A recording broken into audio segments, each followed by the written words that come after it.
హనుమత్ ప్రదక్షిణం చేసేటప్పుడు చెప్పవలసిన శ్లోకం ఏమిటో పరాశర సంహిత చెప్పింది.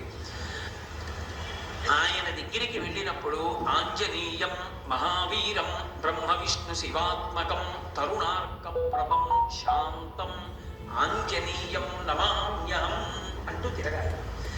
పరమ మౌనంతో ఆ శ్లోకం ఒక్కటి చదువుకుంటూ గర్భిణి స్త్రీ ఎలా తిరుగుతుందో అలా తిరగాలి.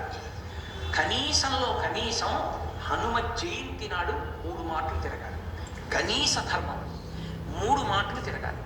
3 మాటలు తిరిగేటప్పుడు ప్రతిసారి తిరిగి వచ్చి ఒక చోట ఆగి శ్లోకం చెప్పి మళ్ళీ తిరగాలి ప్రదక్షిణంగా.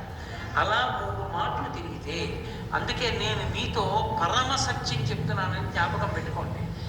ఎంత ఉద్వేగభరితమైన పరిస్థితుల్లో, ఎంత కష్టంలో ఉండనివ్వండి, హనుమత్ ప్రదక్షిణాలు చేస్తే మనస్సుకి శాంతి కలుగుతుంది. హనుమత్